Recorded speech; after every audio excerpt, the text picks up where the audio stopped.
So if we see here, the positive imagery and the negative imagery is quite balanced. So what might we say could be the themes of the poem?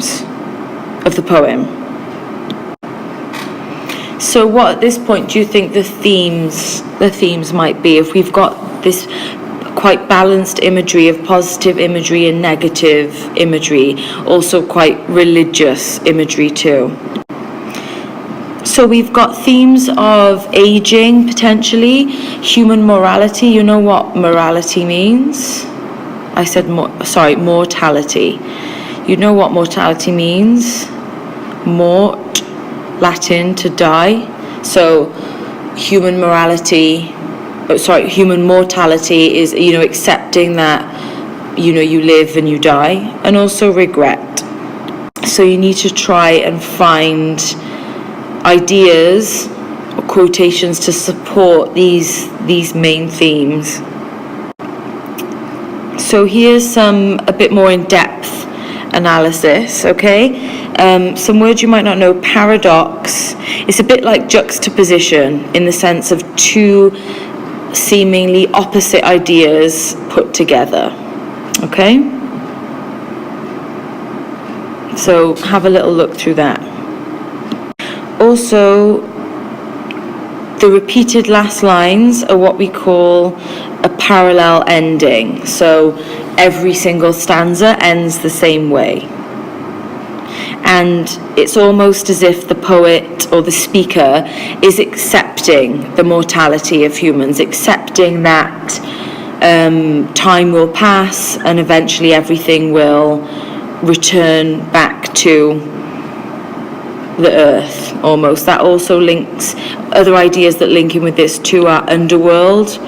If you can, research this idea of the boatman taking the dead to Hades. If you've ever seen any films set in ancient Greece, like Gladiator or Troy or something, not in ancient Greece, sorry, that was in Rome, but you will see they put coins on people's eyes because that was to pay the boatman to take them across the river into the underworld. So we've got this idea, this parallel ending of every single stanza could suggest that, you always go back to the ground, you always go back to the earth. And here we've got the enjambment here and here being used to really connect these ideas. Also the glimmering square, this could support the idea that maybe the person who's dying, they can't really see the window, they're just seeing a square come lighting up almost. This could support the idea that the poem is about aging because your eyesight gets worse potentially.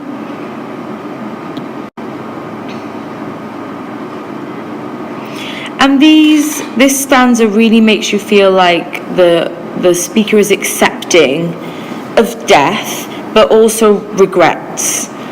And regrets maybe that, and this repetition,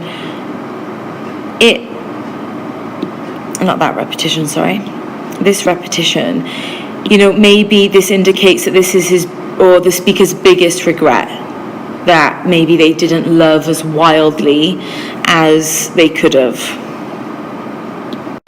So if we look at the form in a bit more detail, the structure, we've got an unrhymed iambic pentameter. Iambic pentameter is 10 syllables per line. So if you want to check that it is iambic pentameter, you can have a little look. The fact that it's unrhymed, it could show that maybe there's not a specific emotion to do with death, potentially, that it's just, it's not a single organized and neat feeling. Maybe that it's confusing. And also it doesn't, this is what's important, because poems are supposed to be read, and this poem doesn't sound pleasing. It doesn't have a lovely rhyme scheme that is easy on the ears. So that again could link with the idea of it, that death, it happens, but maybe it's not pleasing, it's not easy. Okay, now, so once you've read Because I Could Not Stop for Death, you need to write a thematic PEE comparing the poems. Now, what was the thematic PEE? What does this bit look like? Theme. So you're going to be comparing the themes.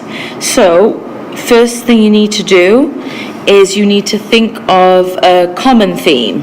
So what do you think is the common theme between these two poems? Okay?